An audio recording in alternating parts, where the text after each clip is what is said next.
Welcome students, स्वागत है YouTube channel के एजुकेशन में, जो कि एक फ्री प्लेटफॉर्म है एकेडमिक एजुकेशन के लिए।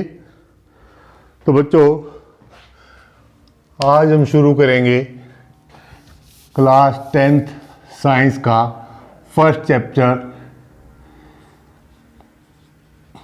Chemical reaction and chemical equations. तो शुरू करते हैं बच्चों केमिकल रिएक्शन से।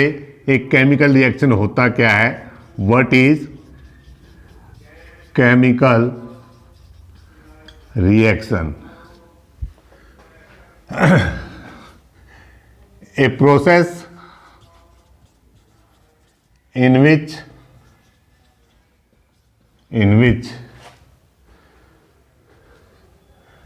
in which compound change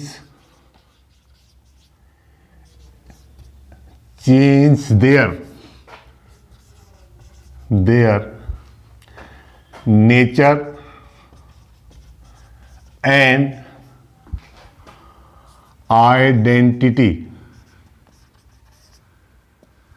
A process in which compound change their nature and identity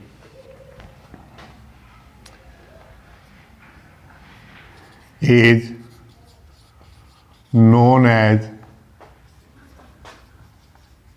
chemical reaction. During a chemical reaction, following observations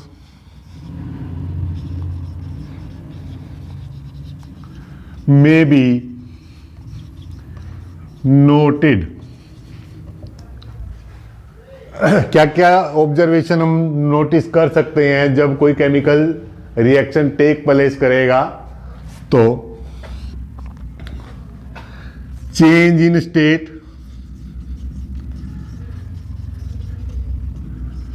of substances की state में change हो सकता है कि जब कोई सब्सटेंस रिएक्ट करे वो सॉलिड स्टेट में हो, और after reaction they will become in gaseous state और a liquid state. Change in colour में चेंज आ सकता है। Change in state, change in colour.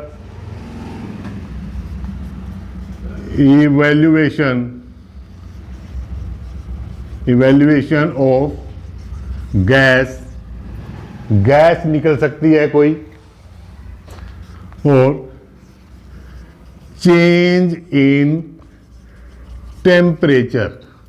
इनमें से कोई भी चीज देखने को अपने को मिल सकती है। ये सारी भी हो सकती हैं और इनमें से कोई एक भी हो सकती है। जब भी कोई केमिकल रिएक्शन टेक प्लेस करेगा तो ये ऑब्जर्वेशन हमें देखने को मिल सकती है। फॉर एग्जाम्पल,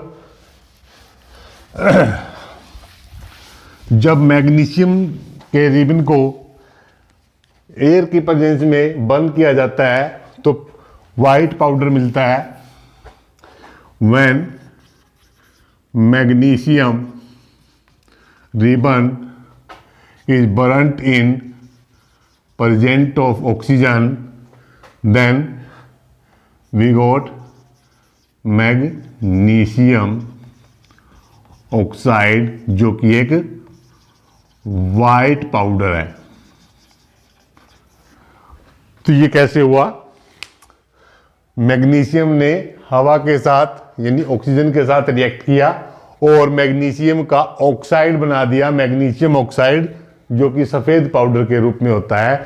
तो ये एक केमिकल रिएक्शन है जहां पर दो सब्सटेंसेस ने मिलकर एक नया प्रोडक्ट बनाया जिसकी प्रॉपर्टी इन दोनों की प्रॉपर्टी से बिल्कुल डिफरेंट है।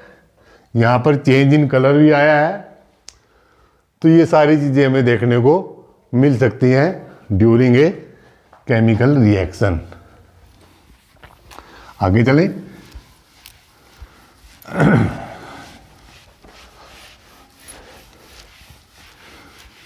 Chemical equation. Chemical equation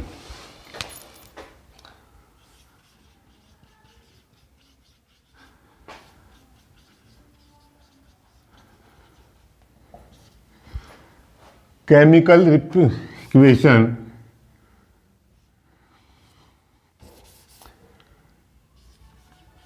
chemical equation is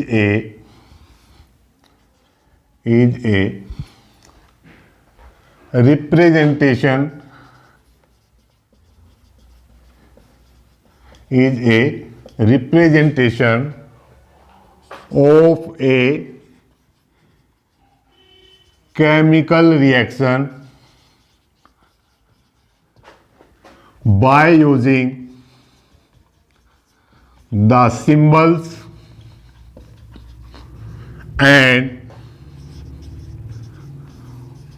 formulas of the substances which take part in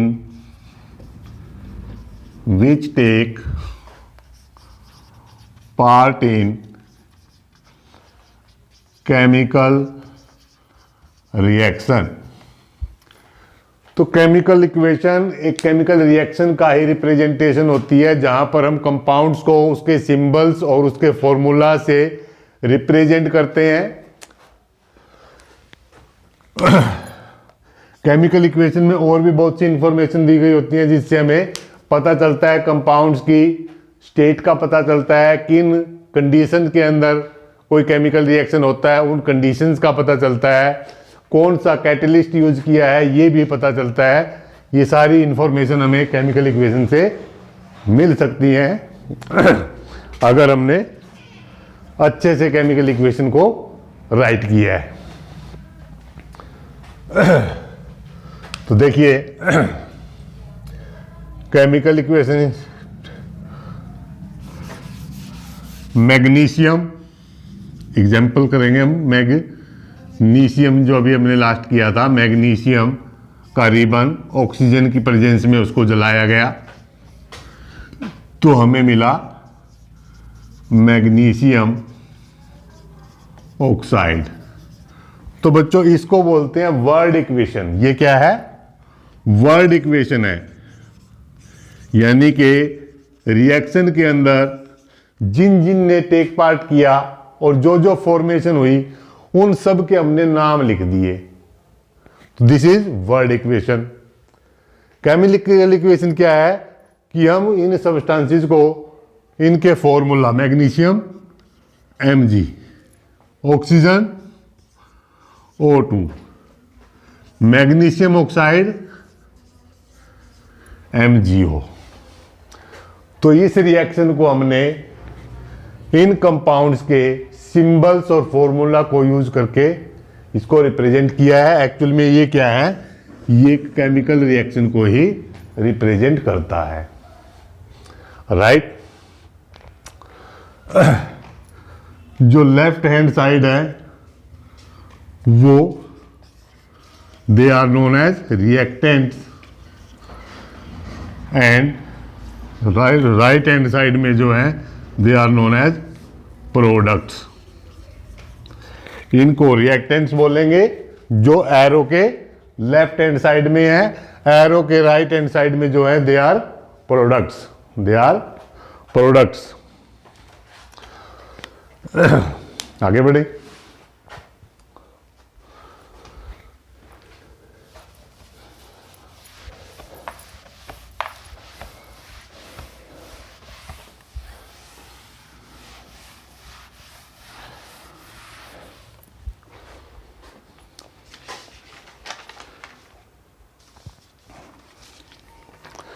chemical equation के बारे में ही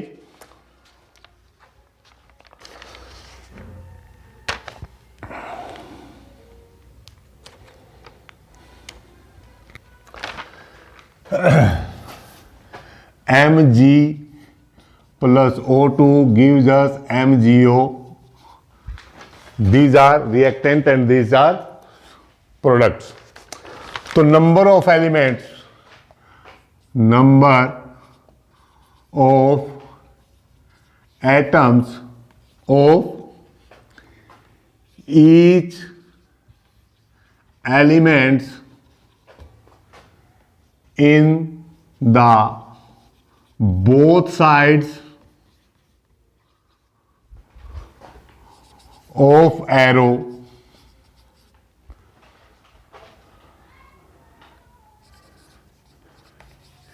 should be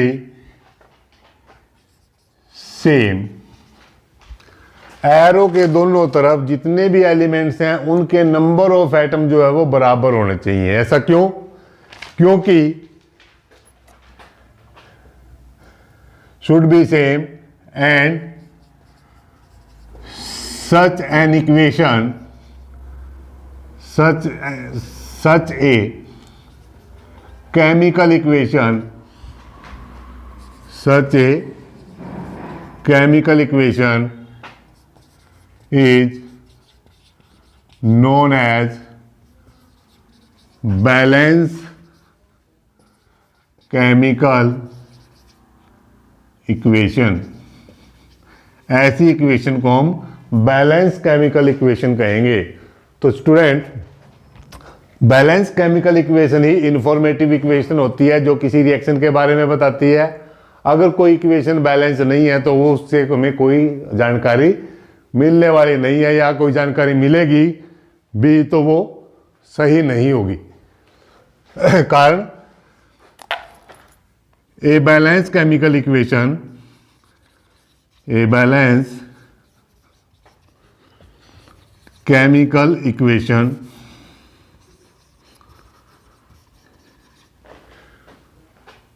obeyed the principle of conservation of mass। Conservation of mass का जो principal है, universal principal है, इसको ओबे करती है एक बैलेंस केमिकल इक्वेशन। यानी मास को हम ना तो क्रिएट कर सकते ना ही डिस्ट्रॉय कर सकते। तो रिएक्टेंट का मास और प्रोडक्ट का जो मास है वो इक्वल होना चाहिए अकॉर्डिंग टू दिस प्रिंसिपल, और ऐसा केवल बैलेंस केमिकल इक्वेशन में ही पॉसिबल हो पाएगा। तो इसलिए हमारी इक्वेशन का बैलेंस होना इसलिए भी जरूरी है ताकि कोई भी रिएक्शन इस प्रिंसिपल को फॉलो कर पाए, क्योंकि ये एक यूनिवर्सल प्रिंसिपल है।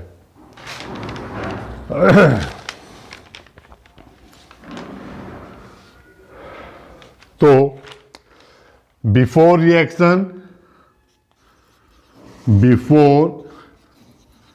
Reaction and after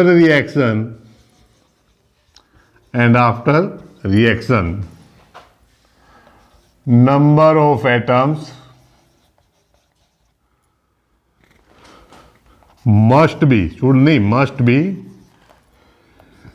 equal or same।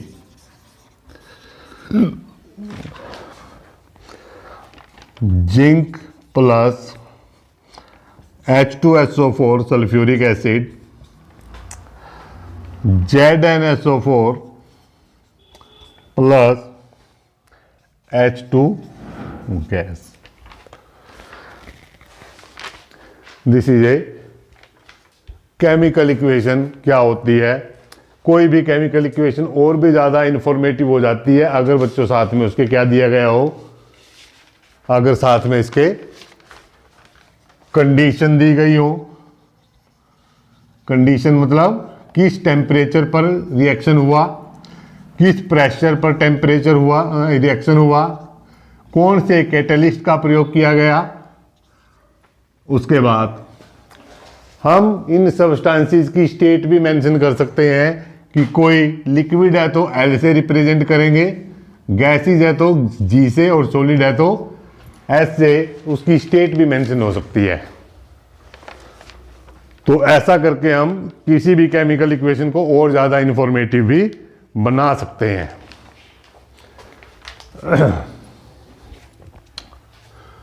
तो इस चैप्टर में नेक्स्ट जो आता है that is balance chemical equation.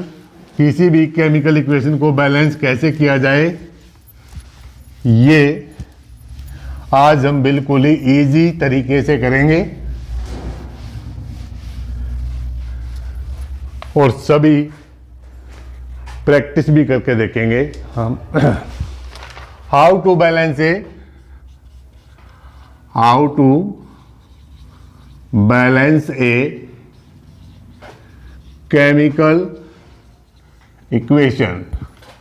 तो हम कोई भी रूल फॉलो नहीं करने वाले हैं, बिल्कुल अलग से एक मेथड हमें यूज करेंगे और इसका हमने अपना ही नाम दिया है ABCD मेथड। ABCD method. तो देखिए बच्चों कैसे होता है। Fe plus H2O gives us Fe3O4 plus H2। ये कोई केमिकल इक्वेशन है। बैलेंस इट, इसको बैलेंस करके दिखाइए। Heat and trial method book में दिया है, उससे भी कर सकते हैं, लेकिन हम आपको एक मंत्र से सिखाएंगे। क्या है, सबसे पहले क्या करना है, ABCD मेथड है तो यहां पर A, B, C and D। A, B, C, D लिख लिया। अब आयरन है, इसके अंदर हाइड्रोजन है, ऑक्सीजन है और कुछ है, इसके अलावा इसमें कुछ नहीं है। तो देखिए आयरन यहां पर एक दिखाई दे रहा है तो एक को ए से मल्टीप्लाई करेंगे ए। अब आ जाओ इस साइड में, आयरन यहां पर है, किससे रिप्रेजेंट किया, सी से। कितने हैं, 3, 3 इंटू सी 3C, इक्वल का निशान डाल देंगे। आयरन को दोनों तरफ इक्वेट कर लिया। इस साइड आयरन एक ही है तो A, इस साइड आयरन 3 है तो 3 into C 3C, A is equal to 3C। Simple. Hydrogen पे आओ, H2 यानी कि यहां पर 2 हाइड्रोजन है, B से मल्टीप्लाई करेंगे 2B, हाइड्रोजन 2D, इक्वल का साइन डाल देंगे। बाकी बचता है ऑक्सीजन, यहां पर 1 है, B, यहां पर ऑक्सीजन 4 है, 4 इंटू सी 4C। इस तरीके से जितने भी हमारे पास एलिमेंट्स हैं उनको इक्वेट कर लेंगे एरो के दोनों साइड। नेक्स्ट स्टेप में क्या करना है, इनमें से A एक बार यूज हुआ, C 2 बार यूज हुआ, B भी 2 बार यूज हुआ, D 1 बार यूज हुआ, यानी B और C जो हैं दो ऐसे हैं जो 2 बार यूज हुए हैं। तो इन दोनों में से किसी एक को 1 मान लेंगे। Let C is equal to 1, C is equal to 1, then A is equal to 3 into 1 3, C 1 हो गया, A 3 हो गया। यहां पर पुट करके देखो, B is equal to 4 into 1, B की वैल्यू 4 आ गई।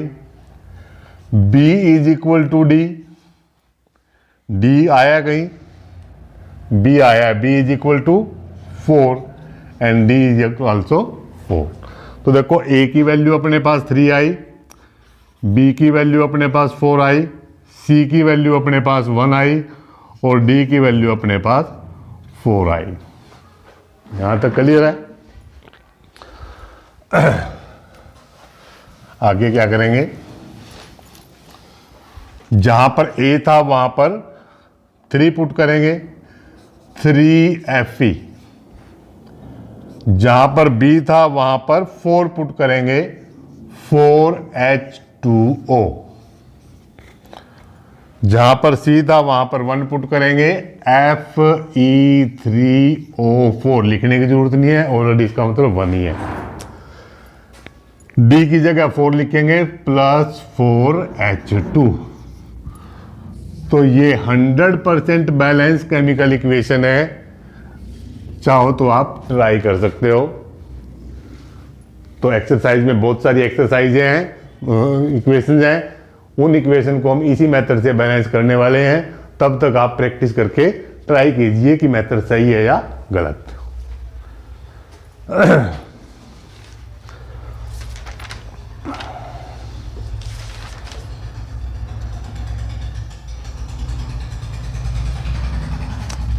नेक्स्ट चलते हैं बच्चों,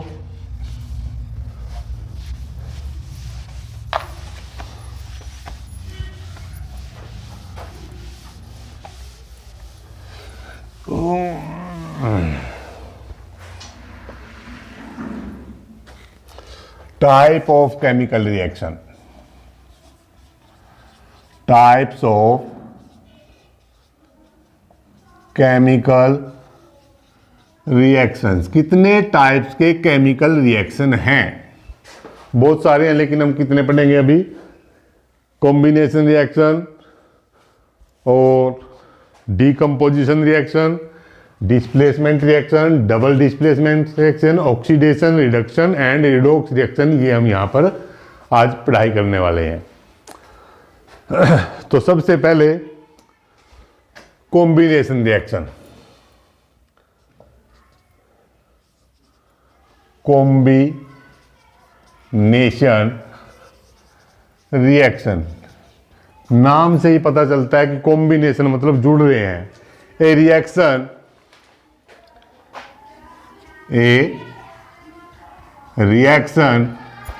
in which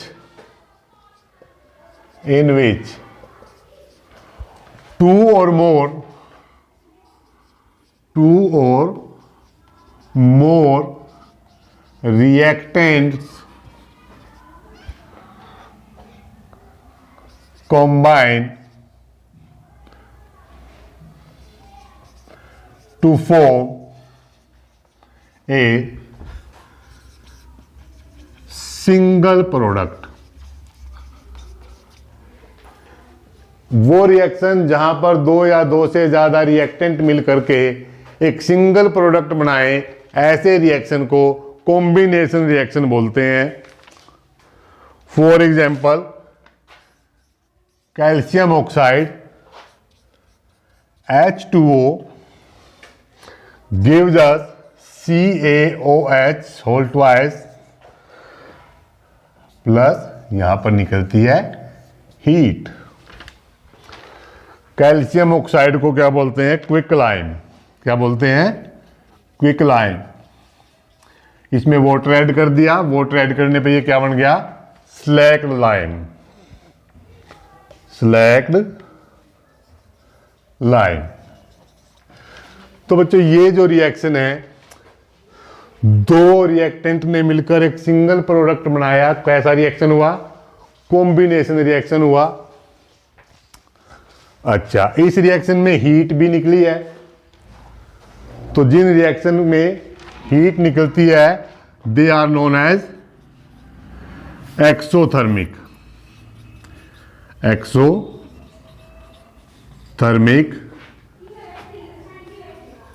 रिएक्शन, उनको बोलते हैं एक्सोथर्मिक रिएक्शन। इस रिएक्शन के बारे में और जानकारी मैं दे दूं, यहां पर ये जो क्विकलाइन है यानी बुझा हुआ चूना, इसमें पानी ऐड किया, तो जब हम पानी ऐड करेंगे बुझे हुए चूने में तो वो गर्म हो जाता है। हाथ लगा के आप चेक कर सकते हो, वो गर्म हो जाता है, हीट निकलती है।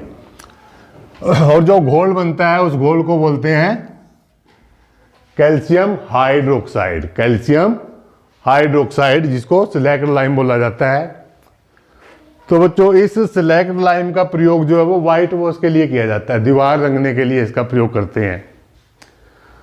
तो जब दीवार पर रंग दिया जाता है तो ये क्या करता है, ये इन्वायरमेंट की कार्बन डाइऑक्साइड के साथ रिएक्ट करता है, कार्बन डाइऑक्साइड के साथ रिएक्ट करता है और कैल्शियम कार्बोनेट बनाता है, जिससे क्या होती है, चमक आती है 2-3 दिन के बाद उसमें। और ये जो चमक है इसको बोलते हैं calcium carbonate.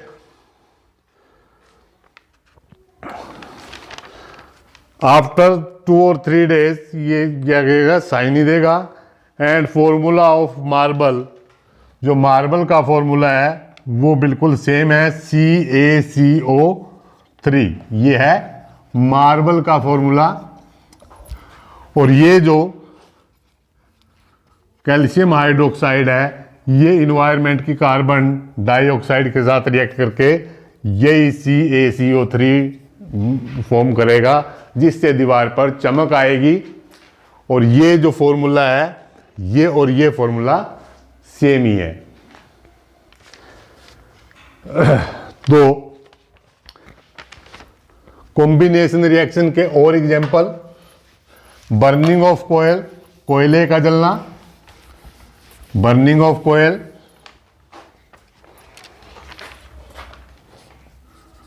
Burning of coal, कोयले का जलना। फॉर्मेशन ऑफ वाटर,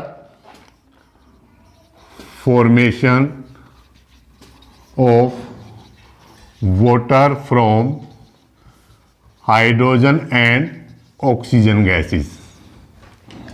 अच्छा, एक्सोथर्मिक रिएक्शन बता दिया, वो रिएक्शन जिसमें हीट रिलीज होती है। जब दो रिएक्टेंट आपस में मिलकर एक प्रोडक्ट बनाते हैं तो उस दौरान हीट रिलीज होती है, ऐसे रिएक्शन को हम एक्सोथर्मिक रिएक्शन बोलते हैं। Burning of natural gas is an example of exothermic reaction. और रेस्पिरेशन, सांस लेना, आल्सो एक्सोथर्मिक रिएक्शन।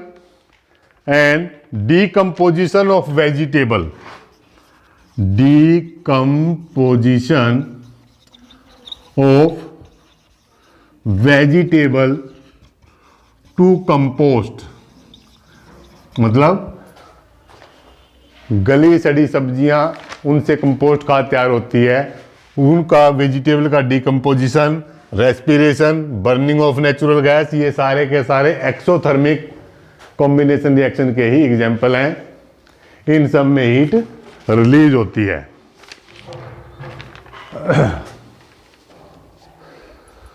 नेक्स्ट चलते हैं बच्चों, कॉम्बिनेशन के बाद decomposition reaction. Decomposition reaction,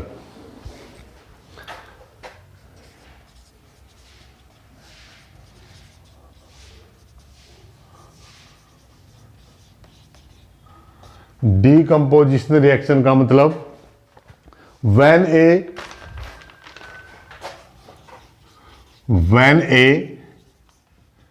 single reactant, when a single reactant breaks down to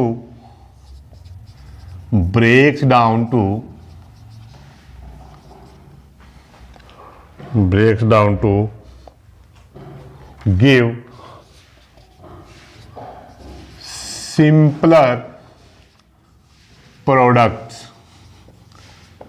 जब कोई सिंगल रिएक्टेंट टूट करके दो सिंपल प्रोडक्ट बनाता है, छोटे प्रोडक्ट बनाता है, ऐसे रिएक्शन को डीकम्पोजिशन रिएक्शन कहते हैं। Is known as decomposition reaction।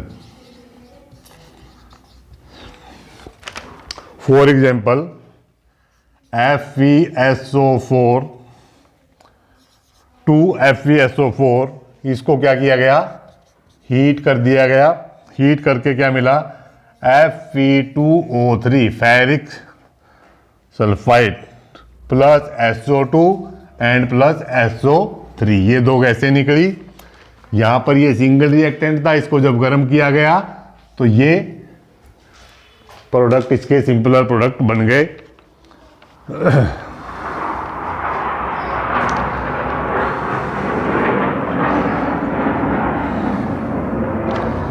When decomposition is done by heating, जब हीट करके डिकम्पोजिशन किया जाता है तो उसको बोलते हैं थर्मल डिकम्पोजिशन। कौन सी कंपोजिशन, थर्मल डिकम्पोजिशन। ऐसी डिकम्पोजिशन लाइट की प्रेजेंस में हो सकती है, फोटोसिंथेसिस जैसे, और ऐसी इलेक्ट्रिसिटी का यूज करके भी हो सकती है। तो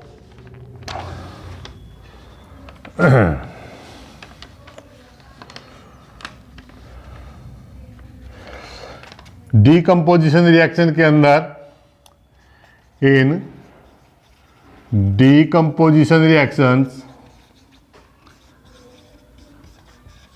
energy is required, energy is required, energy की जरूरत पड़ती है। वो एनर्जी किस फॉर्म में हो सकती है, इन फॉर्म ऑफ हीट की फॉर्म में हो, या वो लाइट की फॉर्म में हो, या फिर इलेक्ट्रिसिटी की फॉर्म में हो। किसी भी फॉर्म में एनर्जी हो सकती है। डिकम्पोजिशन करने के लिए एनर्जी की जरूरत जरूर पड़ेगी।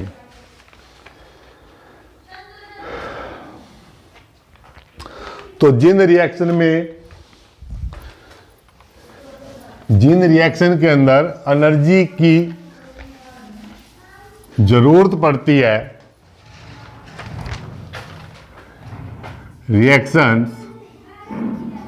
रिएक्शंस कौन से, in which energy is required to perform are known as endothermic reaction. Endothermic reaction, उनको हम एंडोथर्मिक रिएक्शन बोलते हैं, जिनको परफॉर्म करने के लिए हीट की जरूरत पड़े।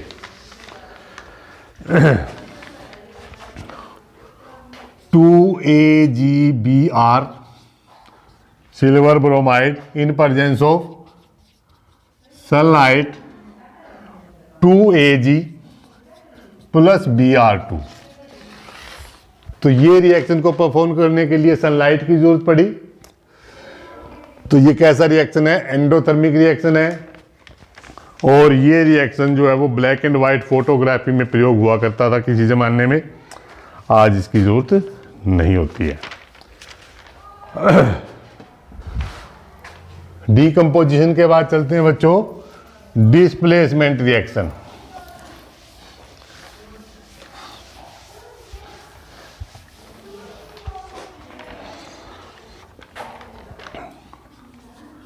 Displacement reactions in which the reaction in which more reactive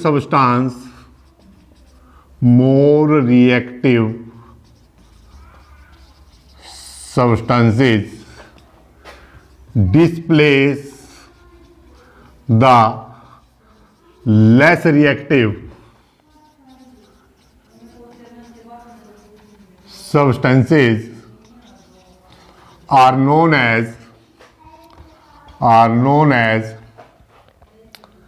displacement reaction. उनको डिस्प्लेसमेंट रिएक्शन कहते हैं, जहां पर जो ज़्यादा रिएक्टिव सब्सटेंस होगा वो क्या करेगा, कम रिएक्टिव सब्सटेंस को उसकी जगह से हटा देगा और उसकी जगह खुद पे आ जाएगा।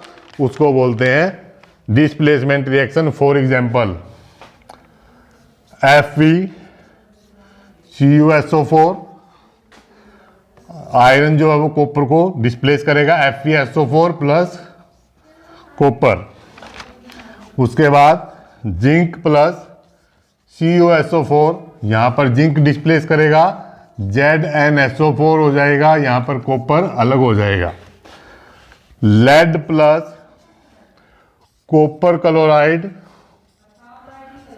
Lead chloride plus copper. तो यहाँ पर देख सकते हैं आयरन, जिंक और लेड तीनों के तीनों ही कॉपर से ज़्यादा रिएक्टिव हैं, इसलिए इन तीनों ने यहाँ पर कॉपर को डिस्प्लेस कर दिया और उसकी जगह खुद से आ गए।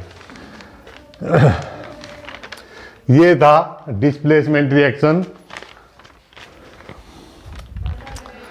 डिस्प्लेसमेंट के बाद करेंगे बच्चों double displacement reaction.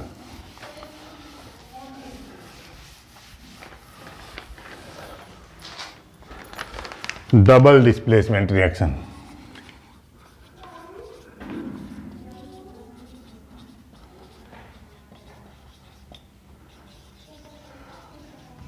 the reactions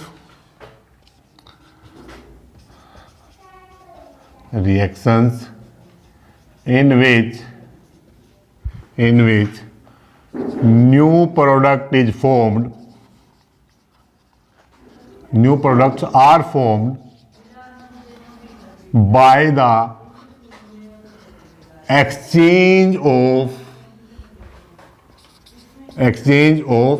ions, exchange of ions. जहां पर आयंस का एक्सचेंज होता है उसको बोलते हैं double displacement reaction. For example Na2 sodium sulphate, barium chloride, BaSO4, यहां पर वाइट प्रेसिपिटेट बनते हैं बेरियम सल्फेट के, जो कि पानी में सोल्यूबल नहीं है। 2NaCl। तो ये एक डबल डिस्प्लेसमेंट रिएक्शन है जहां पर एक प्रोडक्ट जो है वो पीपीटी की फॉर्म में होगा। पीपीटी मतलब प्रेसिपिटेट, जो कि वाटर में इनसोल्यूबल है।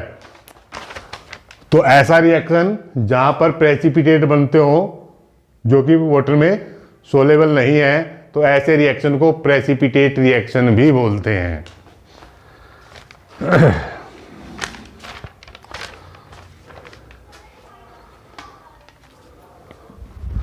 उसके बाद आता है बच्चों oxidation and reduction.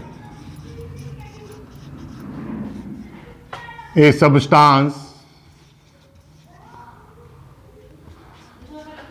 said to be oxidized if oxygen is added to it or hydrogen removed from it. Reduction: a substance said to be reduced if oxygen is removed or hydrogen is added to it. ये है reduction, ये है oxidation. जब oxygen add होएगी तो उसको oxidation बोला जाएगा, जब ऑक्सीजन रिमूव होएगी तो उसको रिडक्शन बोला जाएगा। उल्टा भी है। ऑक्सीडेशन, अगर हाइड्रोजन रिमूव हो रही है तो भी ऑक्सीडेशन है, और अगर हाइड्रोजन ऐड हो रही है तब भी रिडक्शन।